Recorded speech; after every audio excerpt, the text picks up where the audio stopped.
দর্শক, ৫ই আগস্ট ঐতিহাসিক বিপ্লব এবং গণঅভ্যুত্থানের পর থেকে ছাত্ররা অনেক বিষয়ে রিয়্যাক্ট করছে এবং তারা যথেষ্ট পরিমাণ সচেতন হয়েছে। তারা রাজনীতি নিয়ে বক্তব্য রাখছে প্রতিনিয়ত এবং রাজনীতিবিদদের বক্তৃতার মতনই ছাত্রদের বক্তব্যগুলো গুরুত্ব পাচ্ছে। যেমন হাসনাত আব্দুল্লাহ, সার্জিস আলম, এমনকি উপদেষ্টা হিসেবে যারা আছেন তারাও তো ছাত্র, আসিফ মাহমুদ, তারপরে নাহিদ ইসলাম, তাদের বক্তব্য গুরুত্ব পাচ্ছে, আরো অন্যান্যদেরও বক্তব্য গুরুত্ব পাচ্ছে।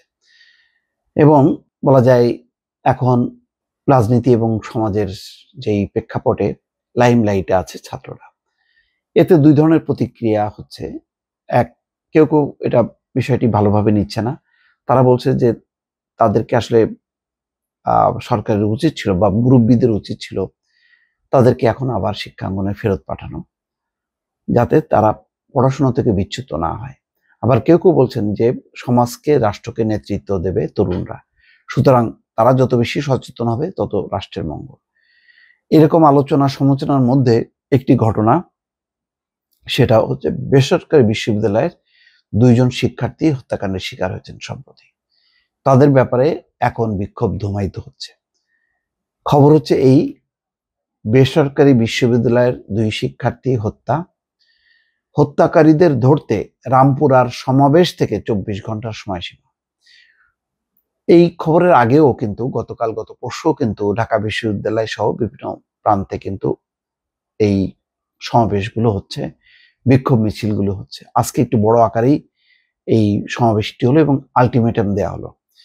ইস্ট ওয়েস্ট ইউনিভার্সিটি এবং আমেরিকান ইন্টারন্যাশনাল ইউনিভার্সিটির 2 শিক্ষার্থীকে হত্যার বিচারের দাবিতে রাজধানী ঢাকার রামপুরা ব্রিজে বিক্ষোভ সমাবেশ করেছে একদল শিক্ষার্থী। সেখান থেকে তারা হত্যাকারীদের ধরতে 24 ঘন্টার সময় বেঁধে দিয়েছে, না হলে রাজপথে কঠোর কর্মসূচি দেওয়া হবে বলে হুঁশিয়ারি দেন। বুধবার বিকাল 4টার পর শিক্ষার্থীরা সম্মিলিত বেসরকারি বিশ্ববিদ্যালয়ের সাধারণ শিক্ষার্থীদের ব্যানারে ব্রিজে অবস্থান নেন। সেখানে তারা প্রতিবাদ সমাবেশ করেন। এতে ব্রিজের পূর্ব পাশের 2 লেন বন্ধ হয়ে যায়, 1 লেন দিয়ে গাড়ি চলাচল করে। তাতে ওই এলাকায় দীর্ঘ যানজট তৈরি হয়েছে। বিকাল 5:45টার দিকে সমাবেশ শেষ হয়। বুঝতে পারছেন, সবগুলি কিন্তু ক্ষোভ বিক্ষোভ রাস্তার উপরে, এবং রাজধানী মোটামুটি প্রায় প্রতিদিনই অচল থাকছে। সমাবেশে বক্তারা বলছেন, 24 ঘন্টার মধ্যে খুনিদের আইনের আওতায় না আনা হলে রাজপথে কঠোর কর্মসূচি দেওয়া হবে। ছাত্র জনতার আন্দোলনে সম্পৃক্তরা গুপ্ত হত্যার শিকার হচ্ছেন, তাদের খুঁজে বের করতে একটি তদন্ত কমিটি গঠনের দাবিও জানানো হয়েছে সমাবেশ থেকে। এই কমিটিকে আগামী 7 দিনের মধ্যে প্রতিবেদন দিতে হবে।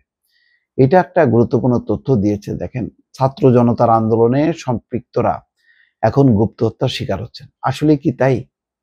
এটাও ভাববার ব্যাপার। তাহলে তো যে শিক্ষার্থীরা যারা আন্দোলন করেছিল তারা তো নিরাপদ না। এই নিরাপত্তা নিশ্চিত করতে হবে।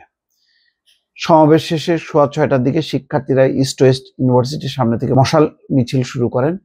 ওই মিছিল রামপুরা ব্রিজ হয়ে মেরুল বাড্ডার ব্রাক ইউনিভার্সিটি প্রান্ত পর্যন্ত যায়। পরে মিছিলটি সেখান থেকে ঘুরে সন্ধ্যা 6:40 ইস্ট ওয়েস্ট ইউনিভার্সিটির সামনে এসে শেষ হয়।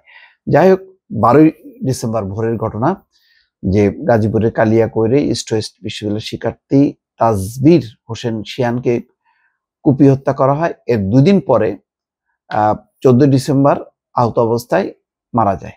এখন এই বিষয়গুলো সরকারকে অবশ্যই গুরুত্ব সহকারে দেখতে হবে, হত্যাকারীদেরকে ধরতে হবে, না হলে শিক্ষার্থীদের এই ক্ষোভ বিক্ষোভগুলো কিন্তু আবারও সংগঠিত হবে এবং তাতে কিন্তু সরকারের যে ধারাবাহিকতা বা কার্যক্রমগুলো ব্যাহত হবে। এমনিতেই নানা সংকট মোকাবেলা করছে, তার মধ্যে এই ধরনের ক্ষোভ বিক্ষোভগুলো এটা কোনোভাবেই স্বস্তিকর না।